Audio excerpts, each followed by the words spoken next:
The anti-war congressman saw preparedness as a cover for a multiplicity of evils, a pretext by which the wealthy lined their pockets. "It is a strange fact that only the rich people tolerate the thought of war," said Congressman Clyde H. Tavener of Illinois, accusing a very powerful group of men of profiting from arms sales.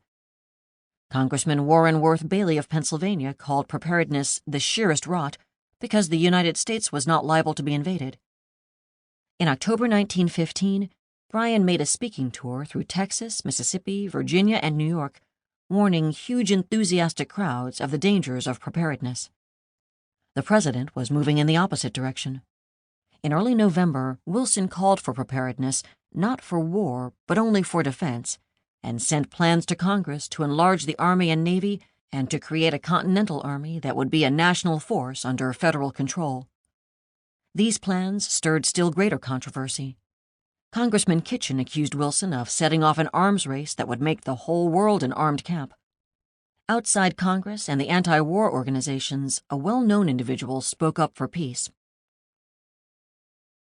"I don't believe in preparedness," said Henry Ford, who was famous for putting together the moving assembly line and interchangeable parts and for paying auto workers $5 a day, then a fabulous wage, to make the most popular automobile in the United States. "It's like a man carrying a gun. Men and nations who carry guns get into trouble. If I had my way, I'd throw every ounce of gunpowder into the sea and strip soldiers of their insignias."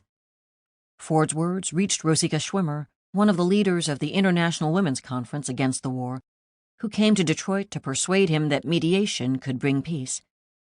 In the absence of any official peace efforts, Ford decided to act. In November 1915, Henry Ford traveled to New York, chartered a ship, and a week before sailing invited 115 well-known men and women to sail with him as peace commissioners and set up a permanent peace conference in Europe. At a press conference on November 24, he explained, "We're going to have the boys out of the trenches by Christmas. The main idea is to crush militarism and get the boys out of the trenches. Our object is to stop war for all times and also preparedness."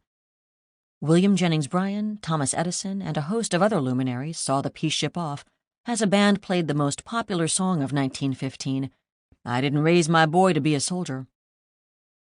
"I didn't raise my boy to be a soldier. I brought him up to be my pride and joy. Who dares to place a musket on his shoulder to shoot some other mother's darling boy?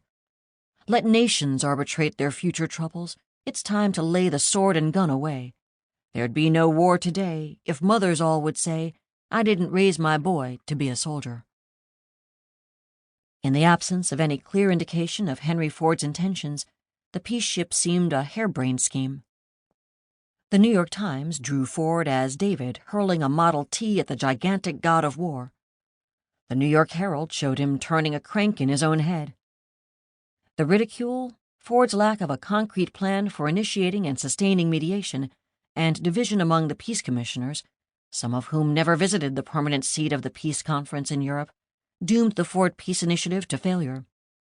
But for all the jokes, the venture, financed entirely by Henry Ford, showed how far a private citizen would go to try to end the war. As 1915 ended and Henry Ford pursued peace, the president advocated preparedness and deplored the variety of opinions Americans held about the war.